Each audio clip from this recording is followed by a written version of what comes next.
بسم اللہ الرحمن الرحیم نحمدہ و نصلی علی رسولہ الکریم۔ آج ہم حضرت یوسف علیہ السلام کے واقعے کا اگلا پارٹ کر رہے ہیں، تیسرا حصہ کر رہے ہیں۔ 2 حصے ہم کر چکے ہیں، یہ تیسرا حصہ ہے۔ ہماری کوشش ہوگی کہ اسی پارٹ میں، اسی حصے میں ہم تمام واقعہ بیان کر دیں، لیکن اگر ضرورت پڑی تو اس کو بھی فردر ڈیوائڈ کرنا پڑے گا۔ پارٹ 2 ہم نے یہاں پہ ختم کیا تھا کہ بادشاہ نے حضرت یوسف علیہ السلام کو مملکت کے تمام معاملات سپرد کر دیے تھے۔ اب ہم سورہ یوسف کی آیات نمبر 58 تا 62 کا خلاصہ بیان کرتے ہیں۔ ہوا یوں کہ مصر کے ساتھ والے علاقے بھی اس قحط کی زد میں آ گئے۔ اسی وجہ سے حضرت یوسف علیہ السلام کے بھائی کنعان سے غلہ خریدنے مصر آئے۔ حضرت یوسف علیہ السلام سے ملاقات ہونے پر وہ آپ علیہ السلام کو پہچان نہ سکے، جبکہ حضرت یوسف علیہ السلام نے انہیں پہچان لیا۔ جب آپ علیہ السلام کو انہوں نے بیچا یا کنویں میں ڈالا تو اس وقت آپ چھوٹی عمر کے تھے، اس وجہ سے شاید وہ آپ کو نہ پہچان سکے۔ آپ علیہ السلام نے ان سے اچھا برتاؤ کیا اور ان کے حالات بھی معلوم فرما لیے۔ ان سے آپ علیہ السلام نے فرمایا، اگلی دفعہ آؤ تو والد کی طرف سے جو تمہارا بھائی ہے اسے بھی ساتھ لیتے آنا۔ تم نے دیکھا نہیں، میں ناپ تول میں ٹھیک دیتا ہوں اور مہمانداری بھی کرتا ہوں۔ اگر اسے نہ لائے تو نہ غلہ ملے گا اور نہ مجھ سے ملاقات ہو سکے گی۔ وہ اس لیے بھی یہ پہچان نہ سکے کہ وہ سوچ بھی نہ سکتے تھے کہ یوسف علیہ السلام کی یہ شان و شوکت ہوگی۔ یہ بھی کہا جاتا ہے کہ اچھا سلوک ضرور کیا مگر بات سختی سے کی تاکہ وہ پہچان نہ سکیں۔ ایک شخص کو غلہ کا ایک ہی اونٹ ملتا تھا، یعنی کہ جو اشخاص غلے کے لیے آتے تھے ان قحط کے دنوں میں، اس میں ایک شخص کے لیے ایک اونٹ کے اوپر جتنا غلہ آتا تھا وہی دیا جاتا تھا، ایک سے زیادہ اونٹ نہیں ملتے تھے۔ حضرت یوسف علیہ السلام نے بھائیوں کی ادا کردہ رقم بھی غلہ میں رکھوا دی تاکہ وہ دوبارہ آنے میں دشواری محسوس نہ کریں، اور جلد آپ علیہ السلام کے بھائی کو ساتھ لے کر آئیں۔ بھائیوں نے کہا، ہم اپنے باپ کی طرف سے بھائی کو یعنی سوتیلے بھائی کو لانے کے لیے والد صاحب سے بات کریں گے اور آپ علیہ السلام سے ضرور ملاقات کرائیں گے۔ اب ہم آیات نمبر 63 تا 68 کا خلاصہ بیان کرتے ہیں۔ بھائیوں نے واپس جا کر کہا کہ اب غلہ لینے کے لیے بنیامین کو بھی ہمارے ساتھ جانا ہوگا، ورنہ ہمیں غلہ نہ ملے گا۔ جب انہوں نے غلہ میں اپنی رقم بھی دیکھی تو جوش میں کہنے لگے، ابا جان، اور ہمیں کیا چاہیے؟ جو رقم ہم نے ادا کی تھی وہ بھی لوٹا دی گئی ہے۔ ہم بھائی کو ساتھ لے کر جائیں گے تو مزید ایک اونٹ کا غلہ ملے گا۔ یہ غلہ جو ملا ہے وہ ہمارے لیے تھوڑا ہے۔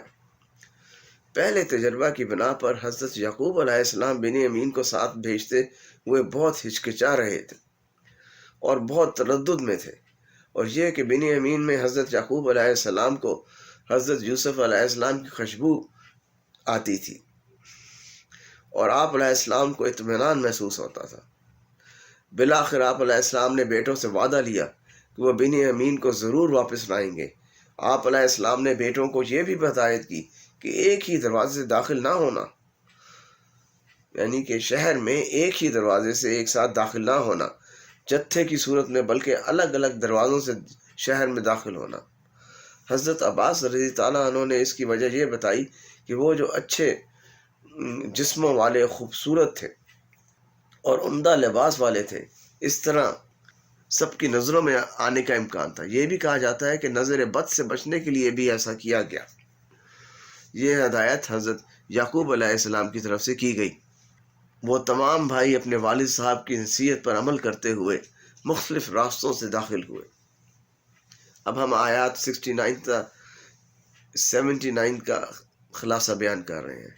اہل کتاب کہتے ہیں کہ حضرت یعقوب علیہ السلام نے میوہ جات، پھل اور شہد بھی دیا۔ جو پیسے واپس آئے تھے اس کے علاوہ بھی رقم دی، زیادہ رقم دی زیادہ غلہ لانے کے لیے۔ یہ لوگ جب آپ علیہ السلام کے پاس پہنچے تو آپ علیہ السلام نے انتظام ایسا فرمایا کہ دو دو بھائیوں کو ایک ایک کمرے میں ٹھہرایا، یعنی کہ ان کی مہمان نوازی کا انتظام حضرت یوسف علیہ السلام نے خود کیا۔ اس طرح بنیامین آپ علیہ السلام کے ساتھ ٹھہرا اور آپ علیہ السلام نے اسے حوصلہ دیا اور بتایا کہ میں تمہارا بھائی ہوں، اور حقیقت سے آشنا کیا۔ آپ علیہ السلام نے یہ بھی ہدایت کی کہ بھائیوں کو یہ نہ بتانا، یعنی اس بات کا علم نہ ہونے دینا کہ تم میرے بھائی ہو اور میں یوسف ہوں، یوسف علیہ السلام ہوں۔ آپ علیہ السلام کو اللہ تعالیٰ نے ایک ترکیب سجھائی کہ بھائی کو کس طرح اپنے پاس رکھ سکتے ہیں، ورنہ ملک کے قانون کے مطابق غیر مصری مصر میں نہیں رہ سکتا تھا۔ قرآن حکیم میں اسے اللہ کی خفیہ تدبیر بھی کہا گیا ہے۔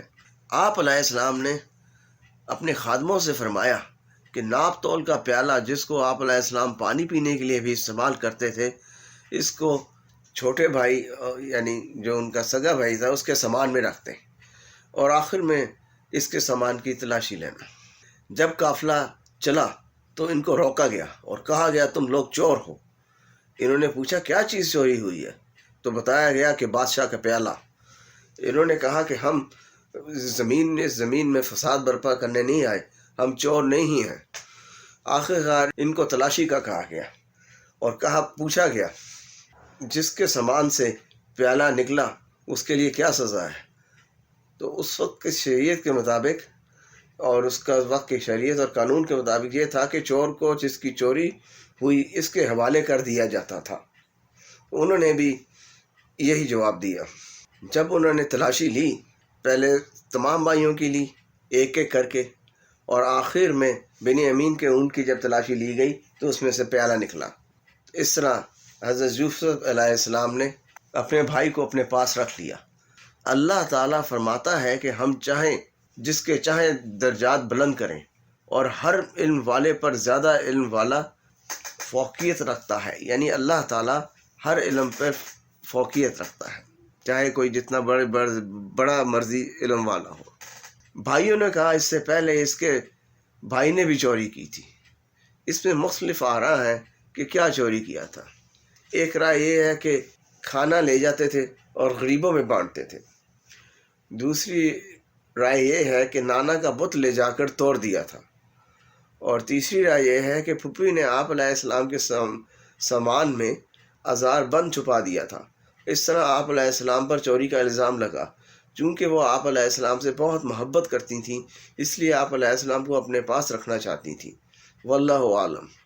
اس پر حضرت یوسف علیہ السلام نے آہستہ سے فرمایا تم لوگ جگہ کے لحاظ سے بہت برے ہو، اور اللہ تعالیٰ تمہاری باتوں کو خوب جانتا ہے۔ بھائیوں نے کہا اس کے والد بھی بہت ضعیف ہیں، اس کے بدلہ میں سے ہم میں کسی کو روک لیں، ہم آپ علیہ السلام کو احسان کرنے والوں میں پاتے ہیں۔ یعنی کہ بھائیوں نے منت سماجت کی حضرت یوسف علیہ السلام کی کہ بنیامین کو چھوڑ کے ہم میں سے کسی کو رکھ لیں۔ آپ علیہ السلام نے فرمایا اللہ کی پناہ کہ ہم کسی اور کو پکڑیں مگر اس کو جس سے اپنا سامان پایا ہے۔ اگر ایسا کیا تو ہم ظلم کرنے والوں میں سے ہوں گے۔ یہ کام ہم نہیں کر سکتے، ہماری طبیعت یہ گوارا نہیں کرتی، ہم تو اسی کو پکڑیں گے جس سے اپنا سامان پایا۔ اب ہم اگلی آیات نمبر 80 سے 87 تک کا خلاصہ بیان کرتے ہیں۔ اس کے بعد وہ سب اکٹھے ہوئے صلاح مشورہ کرنے لگے۔ بڑے بھائی نے کہا جس کا نام یہودا یا روحیل بتایا جاتا ہے کہ میں یہیں رہوں گا، ہمارے والد صاحب نے ہم سے وعدہ کیا ہے، اور اس سے پہلے بھی تم یوسف علیہ السلام کے بارے میں قصور کر چکے ہو۔ جب تک والد صاحب حکم نہ دیں یہاں سے نہیں آؤں گا، یا اللہ میرے لیے کوئی اور فیصلہ نہ کر دے، وہ سب سے بہتر فیصلہ کرنے والا ہے۔ تم سب والد صاحب کے پاس جاؤ اور ان سے کہو کہ آپ علیہ السلام کے بیٹے نے یہاں چوری کی ہے۔ آپ مصر سے جو اور قافلے آئے ہیں ان سے دریافت کر لیں بے شک کہ ہم سچے ہیں، یعنی کہ جو اور قافلے بھی یہاں پہ غلہ لینے کے لیے پہنچے تھے ان میں سے جو واپس آئے ان سے بھی آپ بے شک دریافت کر لیں کہ ہم سچے ہیں۔ جب حضرت یعقوب علیہ السلام کو یہ بتلایا گیا تو آپ علیہ السلام نے فرمایا کہ یہ بات تم نے اپنے دل میں بنا لی ہے، صبر ہی بہتر ہے، کوئی بڑی بات نہیں کہ اللہ تعالیٰ ان سب کو میرے پاس لے آئے۔ ان کے حضرت یعقوب علیہ السلام پر امید تھے کہ ایک دن سب ملیں گے، خاص طور پہ حضرت یوسف علیہ السلام۔ بے شک وہ بڑے علم والا اور حکمت والا ہے۔ پھر ان کے پاس سے چلے گئے، یعنی حضرت یعقوب علیہ السلام بھائیوں کے پاس سے اٹھ کے چلے گئے اور کہنے لگے یا یوسف، اور رونے لگے کہ آنکھیں سفید ہو گئیں، یعنی آنکھوں کی روشنی جاتی رہی۔ بیٹوں نے کہا واللہ اگر آپ علیہ السلام اسی طرح یوسف کو یاد کر کر کے روتے رہے تو بیمار ہو جائیں گے یا اپنی جان سے ہی جائیں گے۔ آپ علیہ السلام نے فرمایا میں اپنے غم و اندوہ کا اظہار اپنے اللہ سے کرتا ہوں، میں اللہ کی طرف سے وہ باتیں جانتا ہوں جو تم نہیں جانتے۔ اس سے یہ بھی ثابت ہوتا ہے کہ آپ اللہ تعالیٰ سے مایوس نہ تھے بلکہ حضرت یوسف علیہ السلام کے خواب کے پورے ہونے کا انتظار بھی کر رہے تھے۔ آپ علیہ السلام نے بیٹوں سے فرمایا دوبارہ مصر جاؤ، یوسف اور اس کے بھائی کو تلاش کرو، تنگی کے بعد آسانی ہے، مایوس نہ ہو جاؤ، کیونکہ اللہ کی رحمت اور کشادگی سے اور تنگیوں سے آسانی کی طرف نکلنے سے کافر ہی مایوس ہوتے ہیں۔ اب ہم اگلی آیات کا خلاصہ بیان کرتے ہیں۔ جب وہ یوسف علیہ السلام کے پاس واپس آئے تو کہنے لگے اے عزیز، ہمیں اور ہمارے اہل و عیال کو بڑی تکلیف ہو رہی ہے، ہم تھوڑا سا سرمایہ لائے ہیں، آپ اس کے عوض ہمیں پورا غلہ دے دیجئے اور خیرات کیجئے کہ اللہ خیرات کرنے والوں کو ثواب دیتا ہے۔ خیرات انہوں نے بنیامین کو واپس کرنے کے لیے کہی تھی اور مزید غلہ کے واسطے بھی۔